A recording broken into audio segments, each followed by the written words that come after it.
Today on the Mailbag Show, we expand the pin drops overseas. Coming up.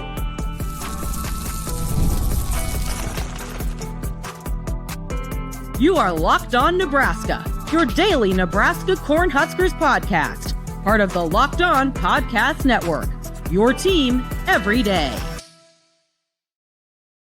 Hello, and thanks for making Locked On Nebraska your first listen every day. We are free and available wherever you get podcasts and on YouTube, part of the Locked On Podcast Network, your team every day. And today's episode is brought to you by Monarch Money. Take control of your finances with Monarch Money and use the code LOCKEDONCollege at monarchmoney.com for 50% off your first year.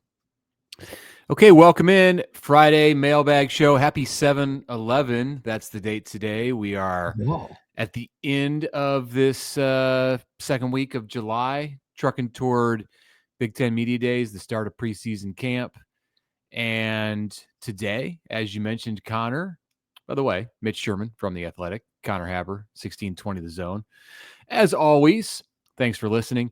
We're going overseas, across the pond. This pin drop thing is getting serious. I don't know how Nathan is going to do this. Yeah. I'm not sure if he even can do this. It used to be just America, and now here's the updated map as of last week, and today we're going to add to it. The map may need to get a little more widened out, I suppose. Is how you could put it. We start the show.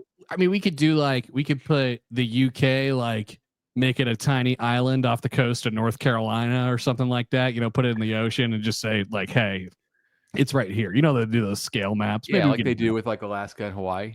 Yeah. It's like another state. Is that what you're saying? Yeah. All right. Well, it's more than just the UK, but we'll get to that. We start with TJ in the UK. He says, guys, love the pod. Listen every day in the UK, not the University of Kentucky. Good. Please put a pin in Bradford on Avon, England. Wow. I had to look that up. Mr. Worldwide. And I'd like to ask for your observations of a Husker fan base and how we tend to affect the team. Obviously, inside Memorial Stadium, it's almost always positive. I'm wondering more about social media. I see lots of people on social media trying to be helpful and positive and constructive. However, there are a good number of really negative folks. Yeah, I think there probably are. I wonder if you have any insight into how this affects the team, individuals. What would be your best advice for helping and not hurting as a fan? It's a good question. It's a good thing to keep in perspective a lot. I'll tell you from being around and embedded in sports teams from time to time, they see it. I mean, they know what the conversation is like. And they, a lot of times individual players will search their names and, not all of them interact. Some of them have the ability to kind of put the phone down and not worry about it, but there's a pretty good chance if there's a big conversation surrounding Nebraska football after a game, especially during a summer like there is right now, people see it. People within the walls see it. No doubt about it. So if you ever wondered about that, that is certainly happening. As far as what the effect is, I think that's probably on an individual basis. I don't think it should stop fans from being fans have the right to be negative. But when it gets personal, I guess that's when it kind of crosses the line. Yeah, I would advise people to just remember that they're talking to people. They're not just figures out there who play and coach. That they're actually people, and that's probably about all you can say. If you're still compelled and perhaps misguided enough to do some of the things and write some of the things that we see, then I probably can't help you. All right, we go to Shane. Normally in Kearney, Nebraska, but he is vacationing in Paris, France, and is lobbying for a pin there. So I don't know, Nathan. Sure. If we're already jumping over the pond, we're going to Europe. Might as well just do it. Drop one in Paris. Let's do it. As always, love the show. Always my first listen. Since it's list season, what are your favorite 3 to 5 tailgate foods? I've already started my list, and peanut butter and jelly pork ribs is the front runner. Whoa. All right. That's a little scary. I am not a huge like we don't get the opportunity to tailgate much. And when I do tailgate, I don't make like a big scene out about it. My father-in-law has a tailgate for every Husker game. He likes to do it big from time to time. There's always a theme, right? But it's not like I like the stuff where I can remain, I could keep my integrity, right? Like my fingers are generally clean. My face is generally clean. I'm not getting too like overloaded. So the PB&J pork ribs, like I'm gonna have one, obviously, if they're available. Don't know if they'd be on my like list of things. I'll tell you what. I got a sleeper. I love a corn dog. I love a corn. Yeah, I famously ate a corn dog on the radio this week. There were some memes about it. There's no good way to eat a corn dog while on camera, but I do love corn dogs. Some of you should invite us to your tailgates at Memorial Stadium. We'll stop by. I hear you there about how we don't normally get the opportunity to tailgate. If you're tailgating during the game, then no. Yeah, I mean we can stop by. I've tailgated before games, Nebraska games, home and away. I'm down with just a good old fashioned burger and brat. I like some dip, like something to dip. Something good, lighter. Yeah. Yeah. Well, it doesn't have to be. It can be heavy dip, like a good heavy cheese dip with like some kick to it, some jalapenos in there. Nice.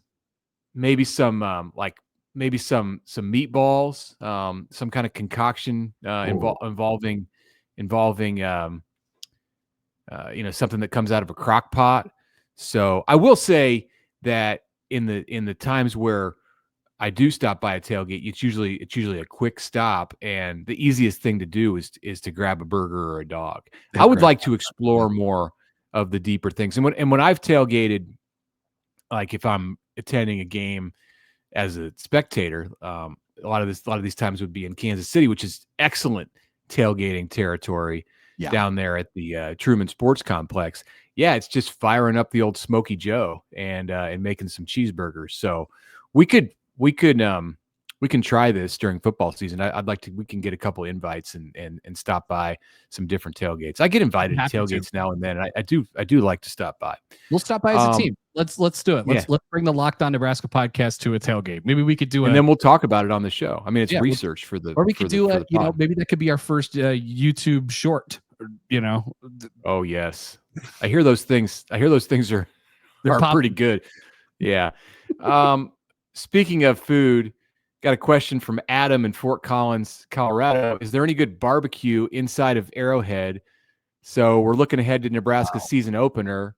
Whoa. And here we go. If you're watching on YouTube, down there on the that would be the visitor sideline. It's the sideline opposite the press box. Yeah, Barbecue Alley. They have Plowboys Barbecue, which I've never had, but I've heard good things about. And then Little Pig Barbecue with a couple of breweries on the edge in the end zone area. So one whole side of the stadium is Barbecue Alley. Something may also be. Yeah, go ahead. I have never been to a game at Arrowhead Stadium. I've never been inside Arrowhead Stadium. This will be the first time. Yeah, coming up in 7 weeks. It'll be my first time inside Arrowhead Stadium. I've been to a lot of games across the parking lot. I've never seen a football game or anything inside of Arrowhead Stadium. That kind of blows me away. Yeah. I've been to a few Chiefs games, and I've been to some college games there. I've been to a couple of Nebraska games inside Arrowhead Stadium, at least 2 that I can think of. One against Oklahoma, one against Oklahoma State. And it's a great viewing experience. It does get loud, like people say. All right, so there's your options for Arrowhead Barbecue. I've never had either of those barbecue spots inside Arrowhead, so I'm going to make it a point to do that on August 28th. It's Kansas City barbecue. Like you're going to be it'll be good. Actually, I might be getting barbecue outside the stadium before the game. It's an 8 p.m. kickoff, so yeah, a good opportunity to do that for sure. Yeah.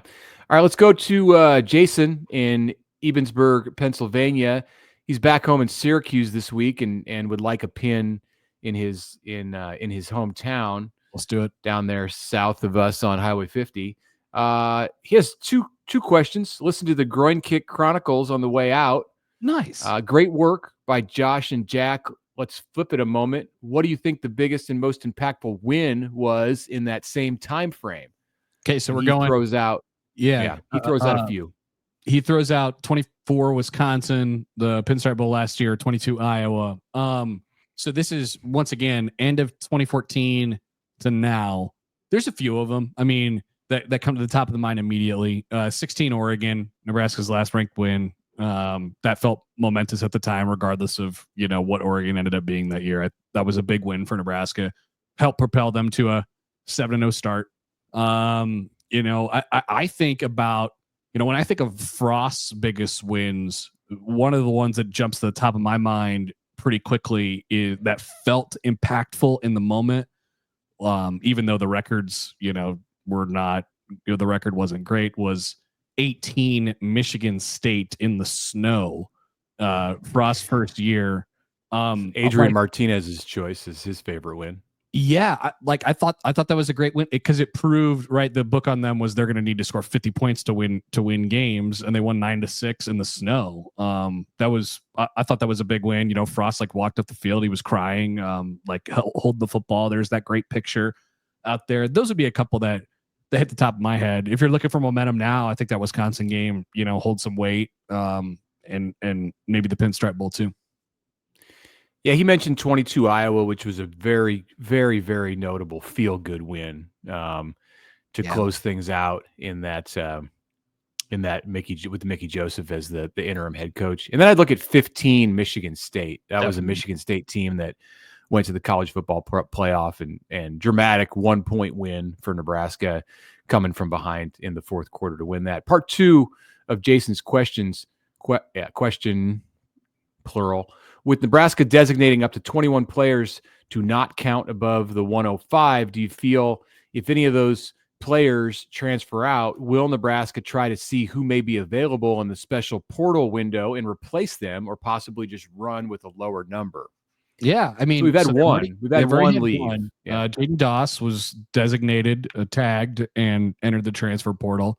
So that's one. And remember, wherever he goes, he doesn't count against their number either, because he's just officially on the list now. So be interested to see if Nebraska feels like they want to take any flyers on. I mean, what you're basically doing is the baseball equivalent to signing somebody to a minor league deal. Does that make sense? It's it's the back end of the roster. Maybe they could develop over time, and you go from there. I sort of doubt it, but maybe Nebraska takes a flyer on somebody. Yeah, they're going to look at who goes in the portal, and if there's somebody out there who they're surprised to see in and might be able to help them, maybe a player that they're familiar with from recruiting in recent years, maybe it's a player with local ties. If there's a special circumstance that comes up and you can get that player and not have to count him against the 105, it could be attractive. But I don't foresee it. I think that they're going to stand with where they're at. And right now you'd be at 20, 19 or 20 over the roster. I believe it was at 126 and it might be at 124 now. I have to do some work in the next few days and figure out, other than Jaden Doss, if somebody else has hung it up as a Husker. Let's take a break. We'll come back and we've got a question about one of the more intriguing freshmen on the roster this upcoming season. That's next on the Locked On Nebraska podcast. Got a message for you now from Monarch Money. Do you ever wish that managing your money felt easier? With Monarch Money, it can, whether you're growing your savings or planning a big purchase. Monarch puts you in the driver's seat. It's like having your own personal CFO to give you full visibility and control over your finances. The reason Monarch Money is much more than a budgeting app. It's a complete financial command center. You can track all your accounts, investments, and spending in one place. So in addition to managing your money, you're also building wealth. If you are unsure about having many apps that you have to go to and you want one place to track everything, Monarch is the spot. If you share finances with someone, Monarch can help you stay on the same page. So take control of your finances with Monarch Money. Use the code LOCKEDONCollege at monarchmoney.com for 50% off your first year. That's monarchmoney.com/LockedOnCollege for half off your first year.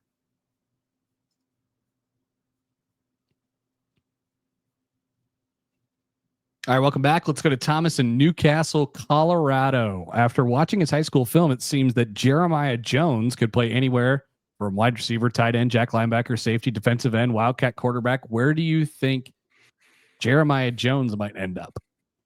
Yeah, they're going to start him at wide receiver. And Nebraska's and Dana Holgerson from chatting with him in June, this is a name that came up. One of few names that came up. We weren't really talking personnel, and Jeremiah Jones' name popped up in the conversation as somebody.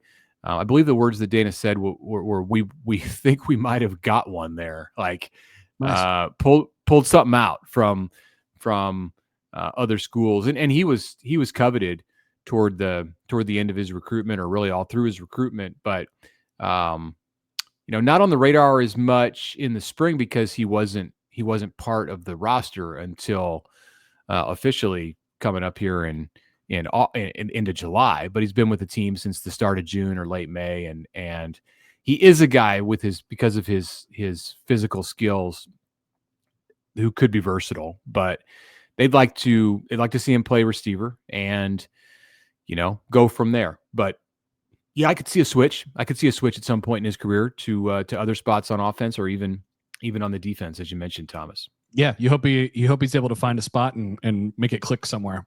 Let's go to Adam in Mays, Kansas, returner to the mailbag, I believe. He's got a comment and a question. Oh, yeah.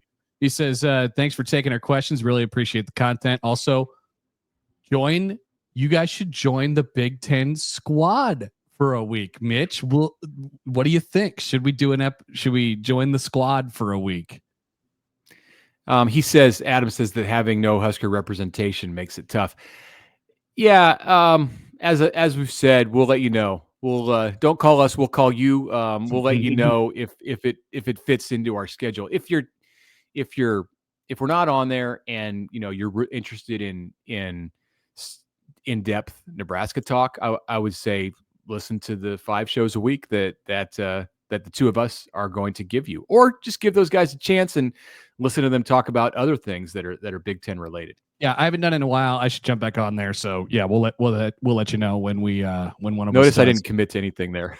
That's okay. I'll leave it out there. We'll see what happens. But Adam's question is this: to follow my question last week on confidence at the end of close games, I can't be the only one who senses the advantage that other Big Ten teams have over Nebraska. I was at Minnesota for Rule's first game, and at the Friday night game against Illinois last year. At the end of both, it was obvious that one team was playing loose and free, trying to make plays to win, and the other was scared and tight and trying to not lose.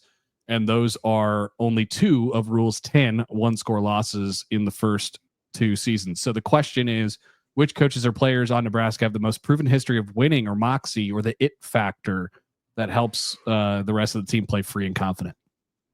It's a great question.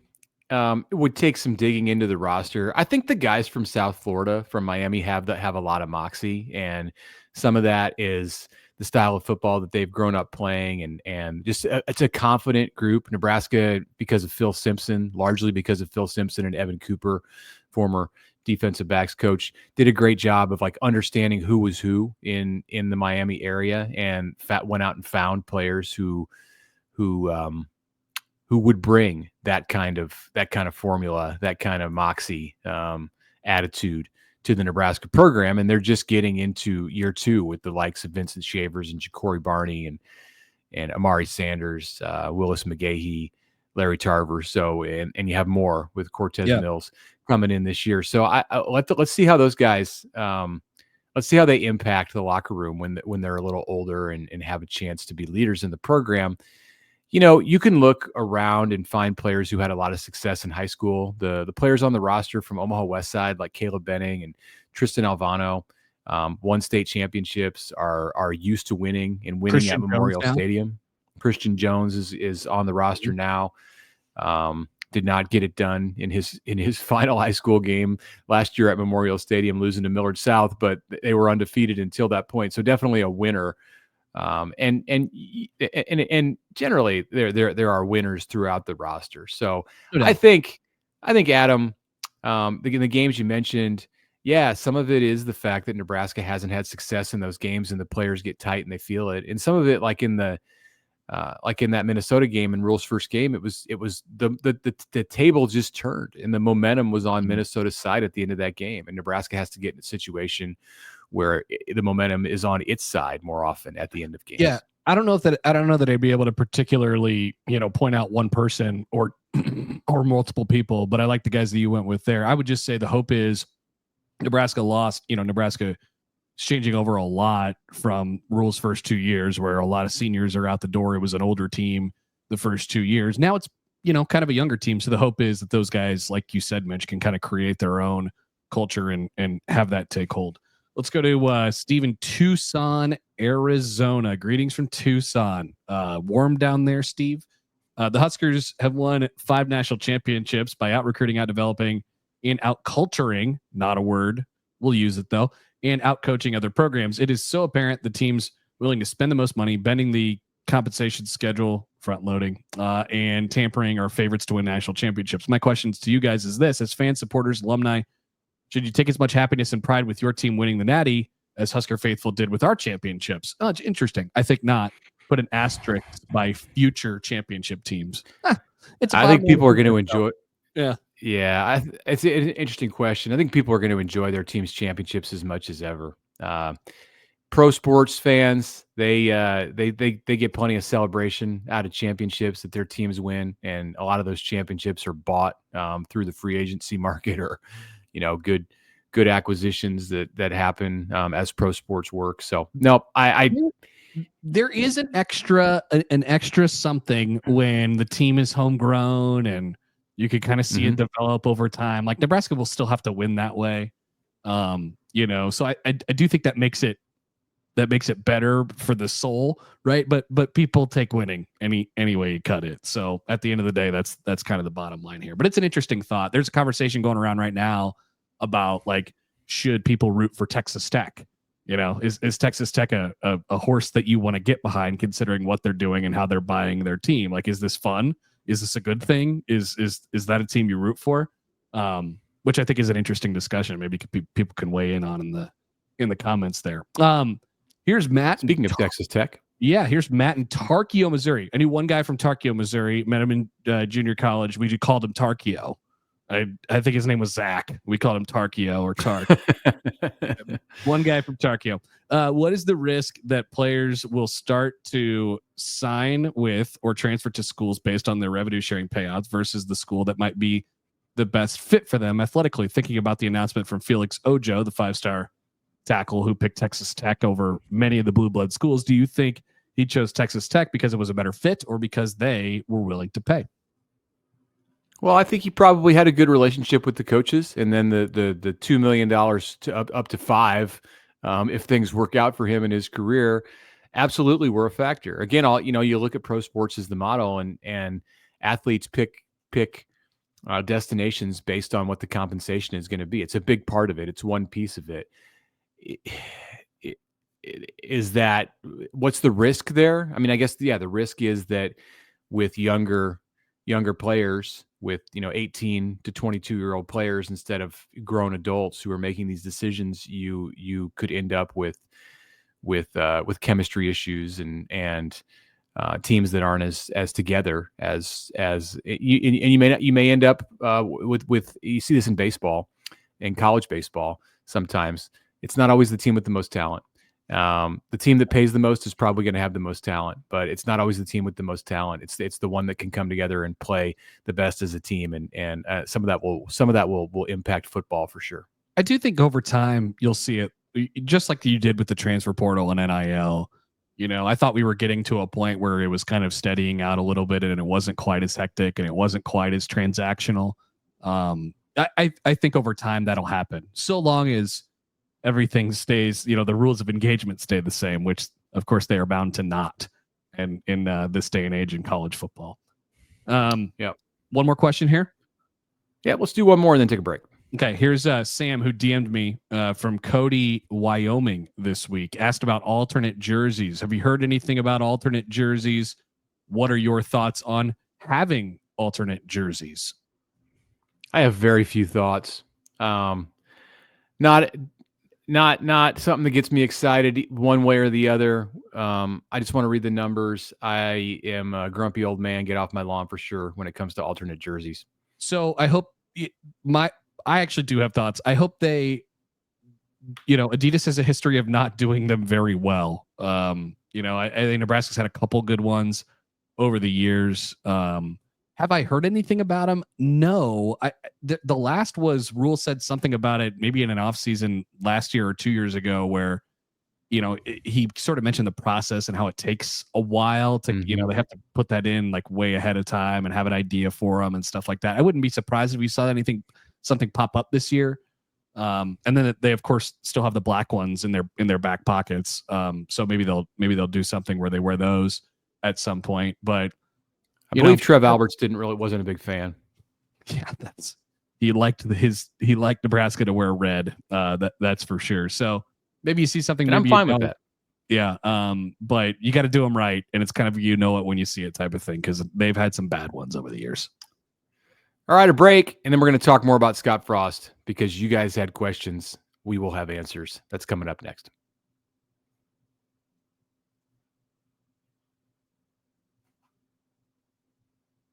Final segment on this Friday of the Locked On Nebraska podcast. Mitch Sherman, Connor Happer with you. Let's get back to it from Vince in Napa. Happy Friday from beautiful Napa Valley. I will be imbibing glasses of Napa's finest after work. All right. Nice. I want to revisit the best case and worst case scenarios for Nebraska football that were discussed on Monday for openers. 5-7 to 1-11 is an enormous range. I'll paraphrase something Connor mentioned in a previous pod. Quote, Matt Rule has raised the floor, but how high can he raise the ceiling? End quote. Going 11-1 would mean everything goes right. And how often does that happen? I know seasons can get sideways, but barring injuries, I feel 5-7 does not happen. I want to believe 10-2, but I land either at 8-4 or 9-3. I expect the offense and special teams to have an uptick. I'm confident that a Matt Rule coached defense will always be viable. The biggest thing I want to see is for Nebraska to stop losing games when the in-game win probability is north of 80%. Yeah, if they just just cut that out, then there's a couple more tacked on, and some of these last few years look a little bit different. I think that's a really good train of thought. Whatever you think the maximum could be, in your wildest dreams, hey, they could get to this. Take a couple off the top there, and account for the fact that things go wrong sometimes. You don't always get breaks in games, and sometimes you screw up at the end. And Nebraska hasn't proven that they can be great in those situations yet. So yeah, I land probably around the 8-4 range. I haven't put a official, a prediction in yet or anything like that, but in that range, that feels about right for me. I think they're capable of that, and I think that leaves some margin for error too.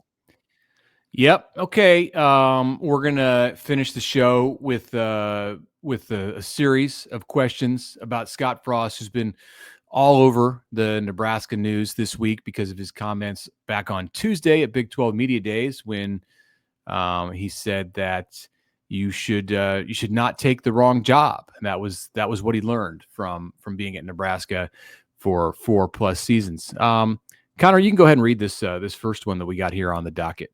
This is good. From Brian. Looking back, did you have a sense something was off with Frost from the start? Mitch, like that time Scott called you while you were having breakfast at Leavenworth Cafe, RIP, and you told him you'd have to call him back after you finished breakfast. Did you already know then that he wasn't the right guy for Nebraska? What is this? Yeah, this happened. So in Frost's first offseason of 2018, before he had ever coached a game at Nebraska, I had a standing request in with him. Not a standing request. I had a request. It wasn't like I always had a request. I had a request in with him through Keith Mann, Nebraska's SID. And a couple times Keith had mentioned to me, hey, Scott might call you this week. and it didn't happen. We were going through, it was like after the spring. I had several things that I wanted to just catch up with him on. And I had some work done on a car, and had gotten a ride, and then was with a friend at the old Leavenworth Cafe on Leavenworth Avenue, and having breakfast like mid-morning. Had no pen, notebook, Wow. recording device, anything. Like I could have pricked my finger and written in blood on a napkin the notes that Scott might have told me. He called, and I didn't recognize the number. It was an Oregon cell phone number. I did answer it, and it was Scott. And the only time I think I can ever recall in my writing career where I have had to tell a head coach or someone as notable as him, I can't talk to you right now because and it was just, I should have made something else up. I'm not equipped. I'm in a ditch on the side of the road. I'm at a doctor appointment with my kid. Nope. I just said I'm having breakfast right now. I can't talk to you. Like I don't have any way to interview you right now. I'd have to like commit it to memory. This is before there were the apps on your phone where you could just hit a button and record the call. Nope. Couldn't do that either. Otherwise I would have done it. I would have stepped outside and walked up and down Leavenworth Avenue and had a good chat. But probably doesn't even need to be said, but we never connected. We didn't connect for that interview after that moment. He kind of said, okay. And I tried to reach back out to him through the number that I had received that call on, and it did not work. So wow. Did I already believe back in those days that he wasn't the right guy for Nebraska? I always believed that he, from day one, from his initial press conference, that he was uncomfortable in the role, that there were some things about it that he was going to have to overcome just on a personal and comfortability level. But I thought he had the coaching chops to do much better than he did, to do better than the previous 3 to 4 coaches at Nebraska had done, and that did not materialize. Yeah, I thought the same thing. But I figured he surrounded himself with all of the people, all of his familiar faces from UCF and all the people who wanted him here and had the support of everybody. And I just thought that was going to be enough to kind of get him to where a comfortable place, to where he needed to be. Clearly he wasn't comfortable. And in hindsight, yeah, maybe you can say that he wasn't the right guy and that wasn't the right deal for him. But I don't know. I feel like that's a little bit revisionist history, because I don't know that anybody would have said that out loud at the time, or at least there was very few. Let's go to Jim. Why do you ignore the role of Matt Davison in the Frost debacle? He has his influence to take the job in the first place might have been the greatest. He had a great influence. Yeah, I mentioned him in the article that I wrote on The Athletic that came out on Wednesday afternoon, in reference to Frost talking about being tugged back to Nebraska. It was Osborne, I think, who got him over the edge at the end. But Matt Davison was undeniably the voice. He was the conduit, right? He was the spokesperson. He was during the Bill Moose's pursuit of Frost, but even going back like years before that, Matt was always the person in Scott's ear who told him, you need to come to Nebraska. And I don't think that means like he deserves any kind of blame. Like Matt was doing this like for the love for his alma mater. Like in order to think that, you would have to think that he was the wrong hire, and I don't think he was. I thought he was the right hire. Matt reminded me on the day that Scott Frost was hired at Nebraska that he had told me, Matt may have been on the radio broadcast at the time. I think he was in the 2009 Big 12 championship after Nebraska lost to Texas in the game with the second put back on the clock. The next morning, we took the same flight from Dallas back to Omaha, and I believe Scott Frost was climbing the ladder at Oregon, may not have even been at Oregon yet at that time. In fact, I think perhaps he was not, but he was on his way to doing some big things in coaching, and Matt said then, hey, this guy is going to be the head coach at Nebraska someday. And And he felt strongly about it because he believed that Scott would be the one to lead them back to greatness. One more question here and a comment. This is Jake in Fremont. Did you know that Scott Frost is older than Matt Rule? I'm happy with our young whippersnapper of a coach, Matt Rule, and I think his year 3 coaching trend is going to continue for the Big Red. Good luck to the old geezer in Orlando. That is where people. I did know that. They were born in the same month, in January of 1975. Both celebrated their 50th birthdays this year, but Scott is about 3 weeks older. Doesn't seem like it at times. I think that's one thing that's been a little bit revealing this week. Rule's maturity compared to Scott's. And then the final thing from Jake was, can we start petitions to change the names of the Big 10 and the Big 12? They no longer have that many teams and have it for a while.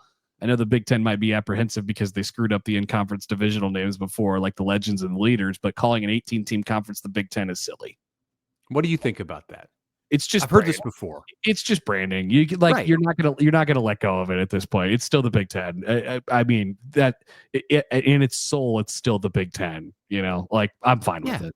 It's just a name. It's a name that happens to be a number, but it's a name. When Burger King started selling chicken sandwiches, they didn't change the name to Burger and Chicken King. So nice. Is that the dumbest example that I could possibly come up with? You waited 36 minutes into this show for me to drop that one. Nice. Like that was good. Yeah, I don't have an issue with it. It's a weird thing to hear. Don't you hear that like surprisingly more than you would think? Why do they call it the Big 12 when they've got 18 teams? Because that's the name of the conference. Yeah, it doesn't bother me. It really doesn't bother me. And it doesn't confuse me either. Now, it is difficult to explain it to people, maybe. Like if you don't know anything about sports. Yeah, if you were just learning football, like, hey, listen, there's 18 teams in the Big 10, and there's the Pac-12 doesn't actually exist, but when it does, there's like 10 teams in it, and you know, all that other stuff. So it doesn't bother me. It was maybe kind of silly of the Pac-10 to change its name to the Pac-12 when they added 2 more teams, but whatever they did, and it worked for them.